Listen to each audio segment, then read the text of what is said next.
I'm Lisa Stone, and you are listening to Season 8 of Parenting Aces. Welcome to Season 8 of the Parenting Aces Podcast. I'm your host, Lisa Stone, and this week the talk is all about nutrition and specifically ArrowBar, a nutrition bar developed specifically for tennis players by tennis players. And the story of this product is really pretty fascinating.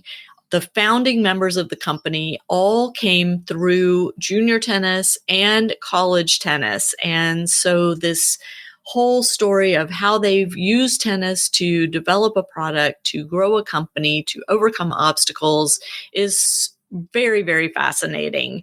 Today, we are talking specifically with Andrew Golub, who is one of the founding members of ArrowBar. Andrew came up through junior tennis in the state of Florida, played his college tennis at University of Miami, and has gone on to coach and now is working in the business world. He's married, has 2 young children himself, one of whom has already started playing junior sports, and Andrew shares some of the lessons that he takes from his own junior tennis journey now that he is a sports parent himself. And I think you'll find his story very, very interesting. So I hope you enjoy this episode with Andrew Golub. If you haven't already, please check out our Patreon page and consider becoming a patron of Parenting Aces Podcast. We would love to have your support there. And for the rest of you, if you are interested in learning more about Parenting Aces, check out the show notes on parentingaces.com. Go through our articles, look at our membership opportunities, and all of the great information that we share through our website and our social media channels. We're happy to have you as part of our Parenting Aces family. For now, sit back, relax, and enjoy this week's podcast episode with Andrew Golub of ArrowBar. Andrew Golub, thank you so much for coming on the Parenting Aces podcast. I'm so excited to hear what's going on with you and with ArrowBar and where the journey is headed. Well, thank you for having me, Lisa. And it has been quite the journey, that's for sure. So I'm more than happy to share all the insight and what we're doing currently and where we've come from and the whole 9 yards. So, I think it's exciting. And just to give my audience a little bit of background, you and I first got in touch with each other electronically, as I do with pretty much everybody that I know these days, when ArrowBar first hit the market. And you sent me some samples and we talked and I think we did a podcast when y'all first came out, or we did an article. And then ArrowBar kind of took a 90-degree turn, 180-degree turn. I don't know. Maybe you could tell us how. Okay. So kind of bring us up to speed. Yes. Yeah. You had Michael Russell on, and he talked about that's exactly right and stuff, yep. And then entwined in that was a conversation about ArrowBar because he is one of our brand ambassadors, and he did help us develop the bar from a health standpoint. As you know, he was nicknamed Iron Mike. He was one of the Iron Men on tour and one of the most fit guys on tour. So this started with him. So I'll backtrack a little bit and tell you a little bit the story of what happened and our little bit of a hiccup and sabbatical, and now we're back in full force. So, well, before you jump into that, can you just explain for the audience what ArrowBar is for those that aren't familiar with it? Yes, ArrowBar is an all-natural, gluten-free, 75% organic nutrition bar, energy bar, before match, during match product. We saw a need in the market, as did our professionals who helped us develop the bar. We saw a need in tennis to develop a product like that. Very clean, very healthy, very easy to digest, easy to eat on court bar. So, a lot of guys, including myself, when I played at University of Miami and junior tennis in Florida, you're just bringing a bunch of stuff on court, bananas, all kinds of stuff, and, almonds. And, we wanted to figure out a better way to encompass it into an easy easy to eat, easy to digest product for specifically that person. So on court. And why specifically for tennis? Well, we know tennis. We're tennis people, born and raised tennis. Mark Aerosmith and myself both played at Miami, played a ton of junior tennis, obviously. Michael Russell and James Blake both were instrumental in helping develop it because they were looking for something like that as well. It's what we knew, to be honest with you. It's what we're experts in. Truthfully, you can eat it for most sports during competition and stuff like that, but we specifically designed it for tennis. We did things with the bar, like we used high melting point chocolate chips so that it didn't melt in your bag. You take it out and there's no chocolate on, it doesn't melt and it's not all over the wrapper. It's not over your fingers while you're playing. We did things like that. We made sure the bar was intact, that you could throw it around in the bag and it didn't come out and it was all crumbled and mushed and all kinds of stuff. We made sure when you ate it, we did tons of testing on court with the guys about eating it and not really even needing water to wash it down so that it was really easy to digest on switchovers. So we just knew tennis, and that's why we did it that way. Gotcha. That's what we knew. So, Gotcha. All right. So tell us your story. So it's a long one, but I'll try to narrow it down. So when we launched, like I just said, we launched as a tennis product. We didn't really think about branding. We didn't really think about anything. We just really thought about making a bar that works, finally coming out with something that works. And we had a great response. I mean, I think we made about 30,000 bars. They were all gone. All the tennis people, all the tennis players, tennis professionals. I mean, I have ATP Tour pros out the wazoo and WTA Tour pros asking for free product and bars and this. It's great. I mean, knowledgeable people in the tennis world just ate the bar up, and it was great. But there's a little difference between that and getting sales, getting product moved and pushed and in country clubs and in pro shops. So we had to stop, and we had to rebrand, and we had to reformulate a little bit. We did things from the original bar to this one slightly different. We added, for instance, banana powder. A lot of players bring banana on court. We wanted to make sure that per serving in our bar, we had more potassium than a banana. And we accomplished that. We added almonds to it. Our only sugar in the bar, we took out brown rice syrup, and it's only honey as our main source of sugar in the bar, which is a slow release sugar. Guys like Djokovic eat a spoonful of spoonful of honey every morning. So we wanted no crash effect in the bar at all, zero. So when you eat it, you don't feel any crash effect. So when you say crash effect, can you just explain what that is? Yeah. So if you eat like a Snickers bar, right, and there's high glycemic sugars in there, it's going to give you this jolt of energy, and then you're just going to fall. Honey is very low glycemic, and it's very slow releasing through the body, and it just provides long-lasting energy. It's just an all-natural, healthy sugar. Got it. Go ahead. So the goal is when someone eats this bar that they're not going to have this kind of jittery, high sugar feeling in the body, but rather it's going to release slowly and sustain them over the course of a match. 100%. Yeah, that is exactly what it is. You definitely don't want that, jittery feeling. I mean, I remember when I played junior tennis, my coach gave me, if it was like 4-all in the third set, he'd tell me to drink Coke so that I got a quick jolt. But if I would have done that in the first set, I would have had this big roller coaster ride of up and down, highs and lows. So yeah, we didn't want to do that. So we did that. We reformulated. We made it a better product. Our packaging is beautiful now. I mean, it has all the ingredients on the front. It's a hand-drawn image. It's really nice. It's more relatable to consumers. People see it. People understand it. And the thing is that, before we were really just, we were there for pros, and we had 30 plus college teams, big college programs, some of the biggest in the country, using the product, and it was great.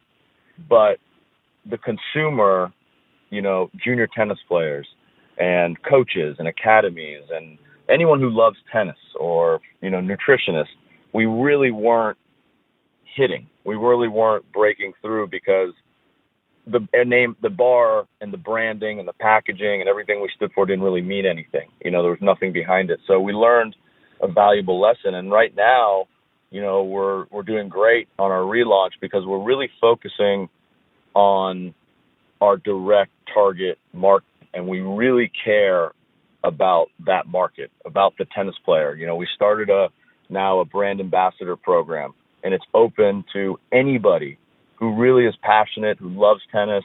I asked them to reach out to me on Instagram, just direct message me. And, I'm the one responding to all of it. I have a direct conversation with them. I talk about tennis. I talk about what they're doing. I talk about, we talk about anything. And to be honest with you, it really is about getting in tune with tennis and the tennis player and letting everybody out there know that, listen, this product was designed and developed by tennis players for tennis players. That's who we care about. That's what we know about. We're experts in that world. And we care. We really want to impact tennis. And we know that it is a spot that is very dicey when it comes to nutrition. People aren't eating right. I have been obviously to a million junior tournaments, and, nutrition is not taken that seriously, but on tour, it's everything, Right. Nutrition is huge. These guys are as fit as they've ever been, and they're eating as clean as they've ever eaten. And they're superhuman at this point on tour. So that is our goal now, is to really get in touch with the consumer. And I've been on Instagram.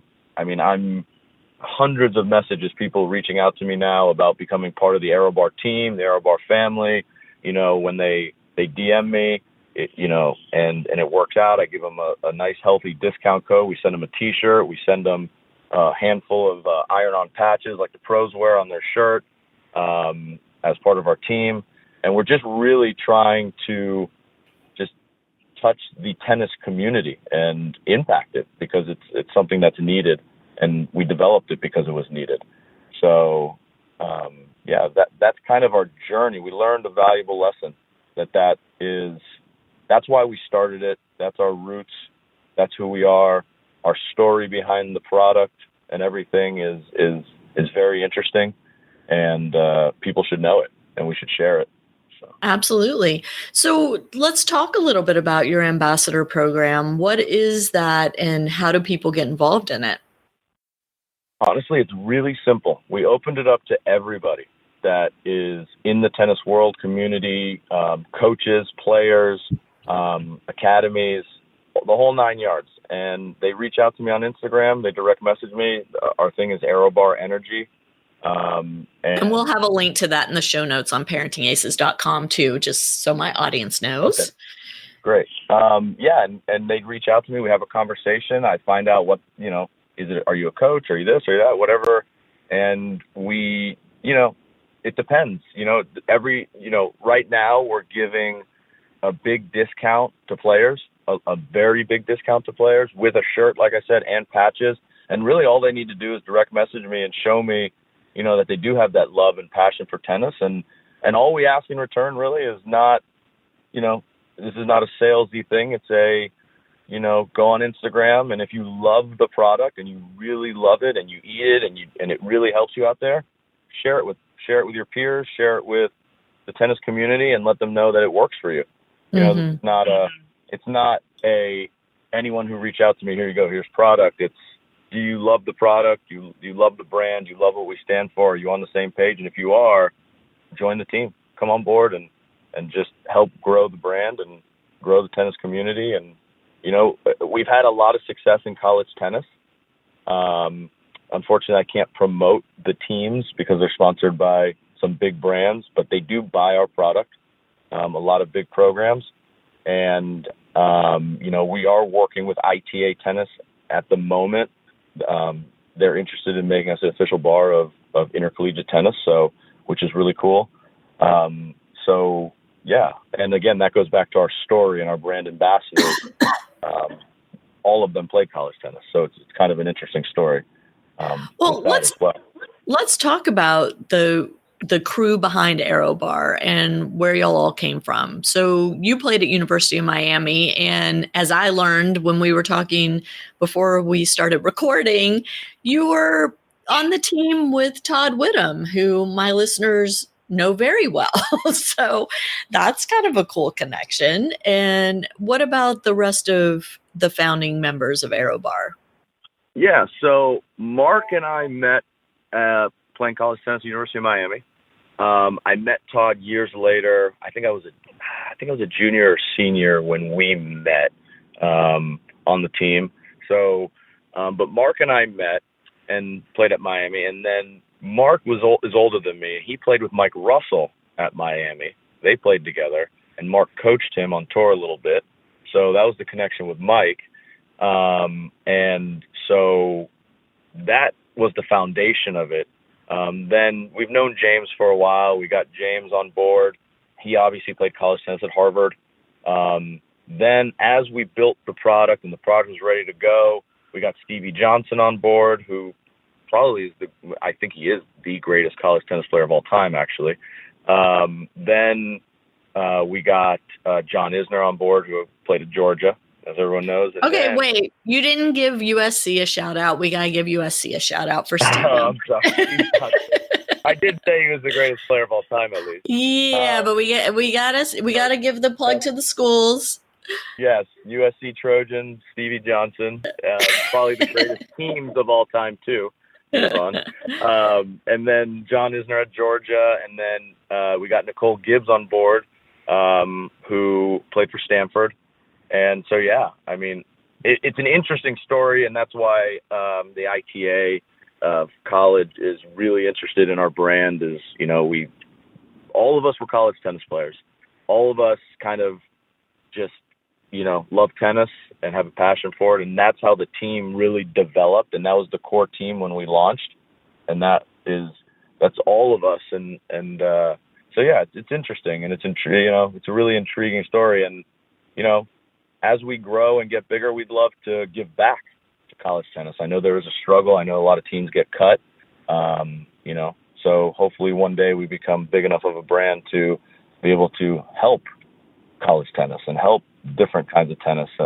You know, we're in talks with Florida Tennis because Mark and I were Florida tennis players, and they love the story as well. And we want to help the Florida Tennis Foundation, charitable foundation, and they're really gung-ho about that. So we're about to start working with them as well. You know, giving back a little bit to where we started. This isn't possible. This business isn't possible if it wasn't for tennis, for all of us.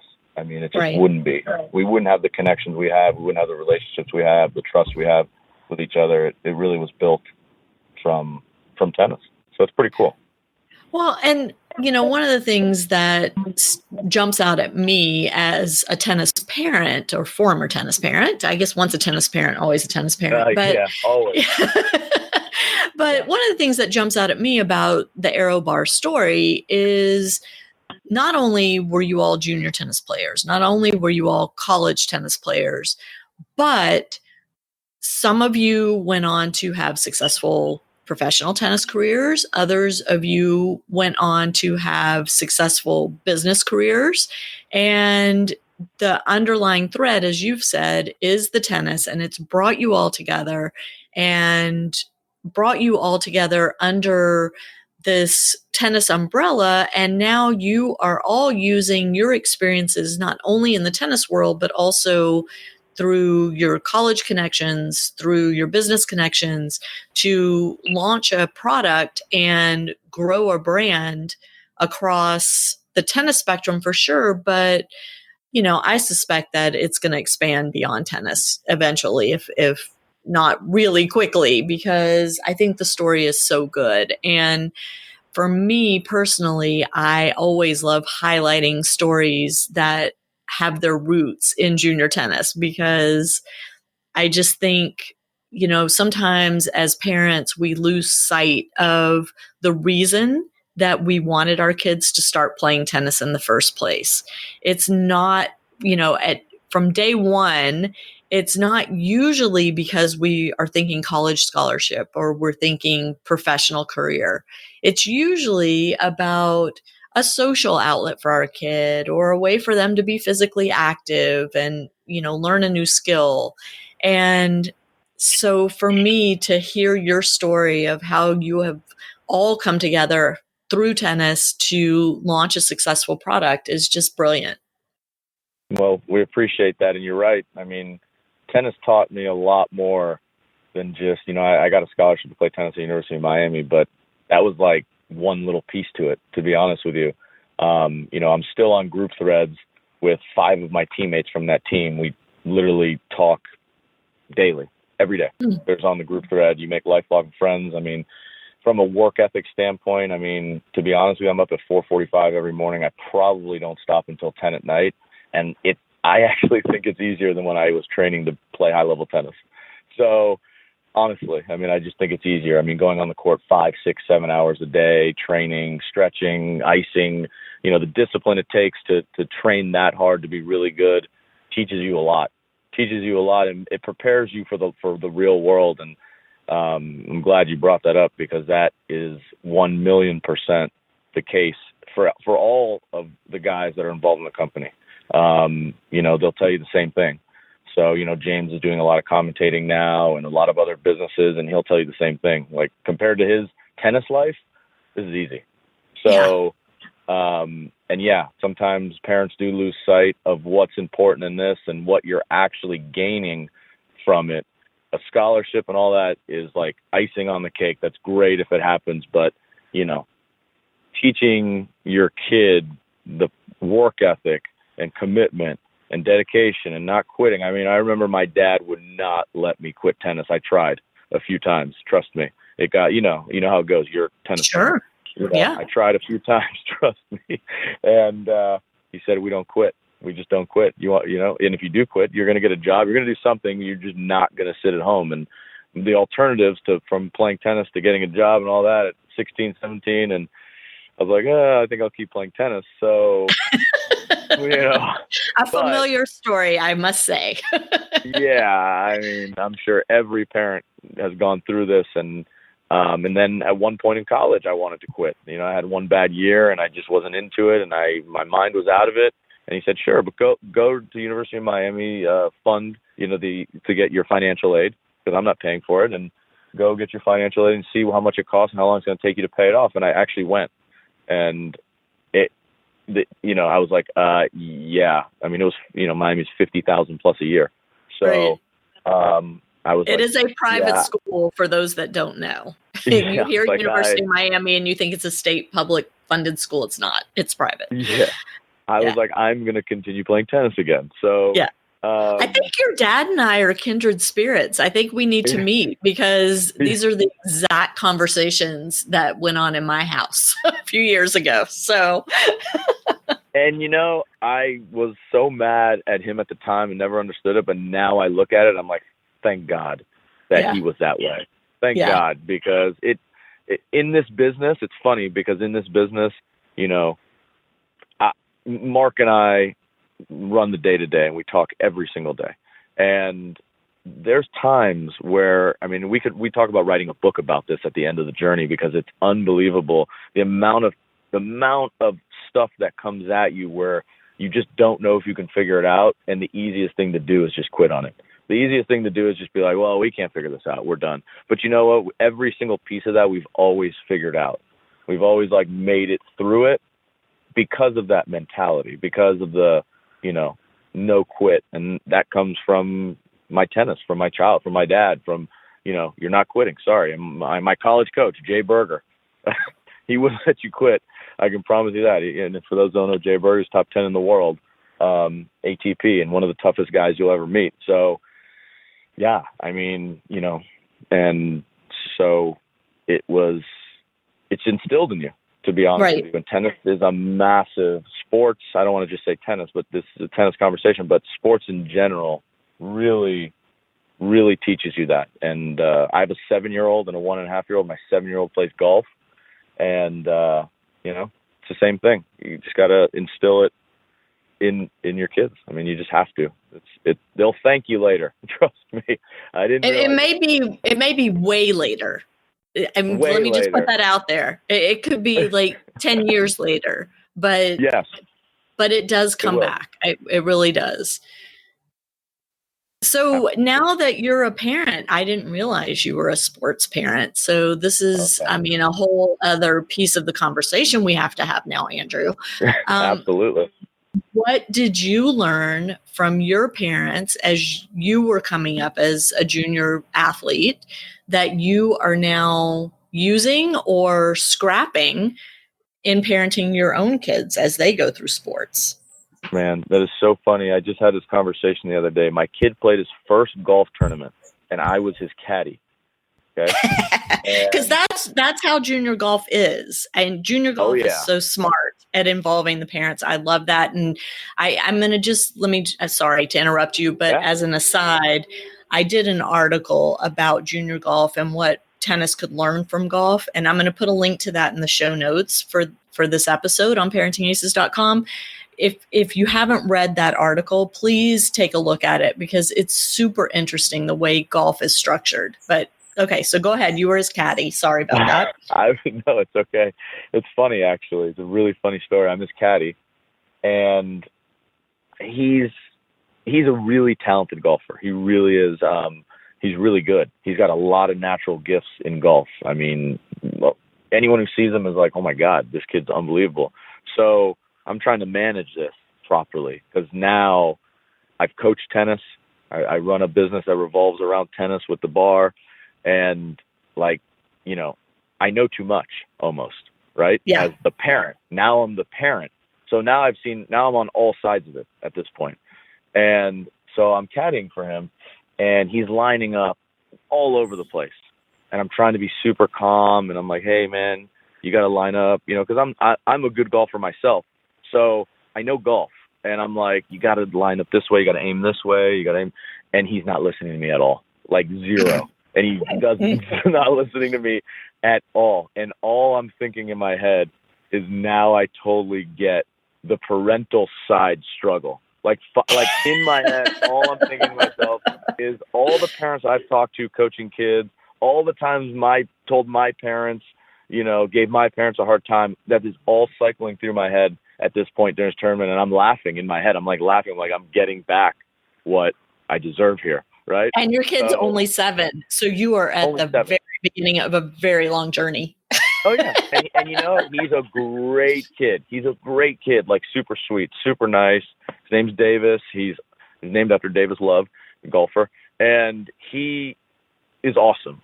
But he would not listen to anything I was saying. He was getting frustrated when I tell him to line up. And, it was an interesting dynamic because we were kind of frustrated together. And I left the course with him and, I tried to be as calm as possible. And I said to my wife, I'm never caddying again. Done. I'm never caddying again. And the reason I'm not caddying again, because I understand the dynamic. My coach could tell me in tennis the same exact thing my dad did. And I'd tell my dad he didn't know anything. And I'd listen to my coach like he was a genius. Yeah. So what again, my experience of coaching and playing and being on all sides of it, I'm out. I told my wife, it's not healthy. It's not where I should be. It's not my role. It's just not. I shouldn't be inside the ropes. Someone else can do it. Like, I'm a member of a golf course here, and I'm like, one of my buddies plays with us all the time. I'm like, you're caddying for next time. And he's like, perfect. And you know what? My son will listen to him to the T. Of course. And he'll tell him the same stuff. So yeah.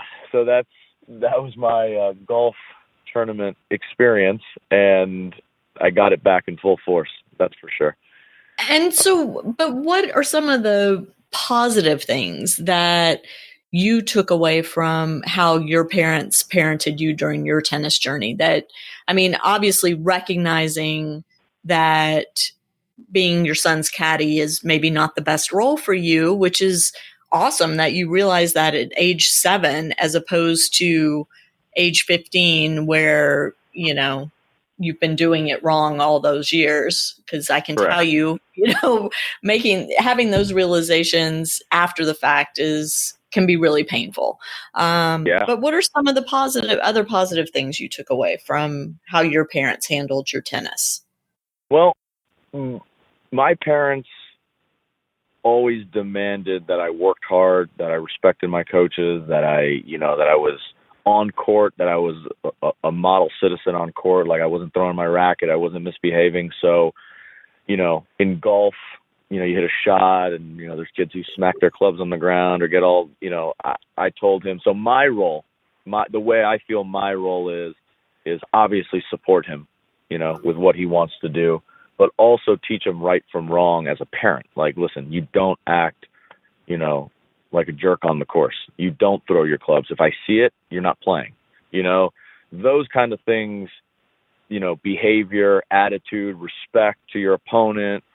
Obviously you want to beat them, and inside the ropes, game face on and try to beat, as bad as you can beat them, but do it the right way. There's a right way to do it and there's a wrong way to do it. And that's where my experience comes in. And that's where he's going to have to listen to me in that regard. In terms of inside the ropes, I it's very rare. Sometimes it does work with parents, but I just don't think that that's the place for parents.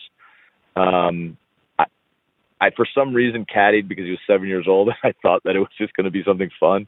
And it turned out exactly as I'm saying. Like, I shouldn't be inside the ropes, that is someone else's job. That's not my role. My role is a parent, and right. I'm a parent with this one. And, he is not going to listen to me like the kids I coach listen to me, because those kids act the same way to their parents, right? The way he did towards me. So yeah, I mean, no quitting, at some point I'm going to make him understand that he's going to have to commit to something and stick to it. And no bouncing around to a million different things and never really being good at anything. I think it's important to be good at something, or at least give everything you got to try to be as good as you can at something. So yeah, my dad had a very rough upbringing in war-torn Germany back in the day. And he's really a no BS guy, and excuses weren't really much of a thing.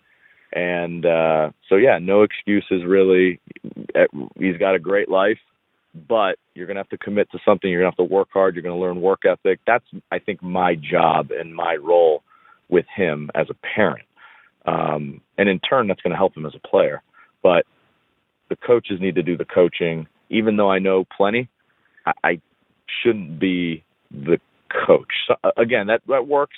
There's, the Stevie Johnson. I mean, his dad coached him, so it works. There's situations that work, but for this situation, I'm not going to be the coach. That's for sure. Got it. So, and I suspect your dad would be very proud to hear you say all these things. And I also suspect when you were 7, 8, 9 years old, and your dad was instilling these lessons in you, that maybe you weren't as receptive to hearing them as you are now that you are a parent yourself. 1,000,000%. Oh my God. I fought all of it. Yeah, absolutely. Ran to mom all the time. Mom was a softie. Ran to mom all the time. Yeah. Mom would be like, oh, it's okay. It's okay. So yeah, definitely at the time, I would say probably until I was, I got to think 20, mid to late 20s, did I actually finally get what he was saying. Because that's when your cerebral cortex is fully formed. Until then, you are undeveloped human. We all are. And it's, as a parent, it's so hard to remember that our kids are still, their brains are not fully formed until their mid-20s. And it's so tough to remember that as they're coming up. It is. And it was even tough for me to remember when I was on the golf course with my son that, like, oh my goodness, like it finally hit me like a few hours in, like I am like my dad, like, you know what I mean? And I'm saying like my dad would sit behind the court and, oh man, I wish he would move his feet and I wish he would do this. And I'd turn around and be like, are you kidding? I can hear everything he's saying. Like, stop. Like, you know what I mean? So it was one of those things where like I'm having this flashback where I'm like, man, you hated it I get it. I get what's happening here, but it took me a little bit, even with all the experience. So it is tough as a parent. I feel for tennis parents. I mean, even when I go watch kids play that I coach, it's hard. It's a lot harder and I'm not their parent, and it's still a lot harder to sit back and just stay calm and really understand the reality of all of it. It's really difficult. It's a difficult job, sports, tennis, for sure, stuff like that. Yeah, it's really tough. And I will say it gets easier, I think, but I tell a story all the time of talking to Robbie Gineppri's parents, because they own the club where my son trained for a while in Atlanta. And I asked them, once Robbie went out on tour, did it get easier to watch his matches? And they both started laughing, and they're like, are you kidding me? Now his livelihood's on the line. It's way tougher to watch him play as a professional, because if he doesn't win, he might not be able to pay his rent. So there's always new challenges at every level. It's always something, in college, keep your scholarship and make sure, don't kick off the team. And it's always a new challenge. And pro, you're playing for your livelihood. There's always a different challenge that awaits. So it's not easy. That's for sure. Right. And tennis on top of it. And golf is similar. It's individual sport. It's all you. If you're bad, you're really bad. Like, you see it. It's glaring. There's no hiding. There's no substitute. There's no, all right, take Jimmy out, put Johnny in today for, soccer or football, or, you can win as a football team and be awful that day. Tennis, usually if you're awful, you're losing. Right. So it's a lot more mentally challenging for young kids, because there's a lot of losing. I mean, I tell a lot of my students, like, one person wins the tournament. If you have a draw of 64, there's only one person that we're going to call like a winner. Everyone else lost. So think about that. You have 63 other losers, not losers as people, but losers, like, that have lost in the tournament. Yeah. And you have one person who walked away with no losses. So it's a lot of losing, right? And you have consolation, and again, you have one. There's two people. One lost once, and one lost zero, and everyone else lost at least twice. So it's a lot of losing. So it's tough to take. Yeah, it's tough. It's tough to take, and it's tough for kids to do that. Tennis is very difficult. At least golf, you finish top 10. It's like a leaderboard. It's a little different, but tennis is straight win or lose, and it's tough. It will teach you a lot about yourself. That's for sure. Will you introduce tennis to your kids as well? My 7-year-old played some tennis, but he loves golf more. And if he wants to, I mean, it's dangerous for me, but I wouldn't coach him. I can tell you that much. I would hand that off to my brother or, some of our other coaches. I would definitely not coach him. That would be very dangerous. I know way too much in the tennis world, that's for sure, to be his coach. So. And with your little one? My 1.5-year-old, if he wants to. He's a little bit of a maniac, so who knows what he's going to do. My first one is very focused, very determined. Like, he'll go. I could drop him at the golf course. He'll spend 4 or 5 hours there, no problem. I mean, it's really at age cool. 7. Wow. Absolutely. Well, my wife was a world-class soccer player. She had a full scholarship to Miami. She was on some national teams, U.S. national. She was the number one recruit in the country in soccer out of high school. So we do have it's in the genes. Sport. It's a little bit of a sports DNA, and this one, he's much more mature beyond his years in regards to the sports, in the golf. Mm-hmm. So he has such a knack for it. I'm not really touching it. I'm letting him do whatever he wants. He plays soccer also. He plays baseball. He does a bunch of other stuff. I don't want him to not experience other stuff. It's just, hopefully he sticks with golf because he's just really good at it. Love it. So, and I think he will. He loves it. I mean, he loves it. So that's awesome. And that's important too. You gotta love it. So whatever they love, really. I mean, if my 1.5-year-old comes to me and says, I'm obsessed with tennis, I'm not going to tell him no. So You got to do what you love. I mean, you got to love it. It's hard enough. You just truly have to love it. So. Well, let's circle back to ArrowBar, speaking of loving it, because you guys, as you mentioned, the passion for the product and the passion for the sport of tennis has helped you over the hurdle of some frustrating times, and some times where maybe you weren't real sure where things were going.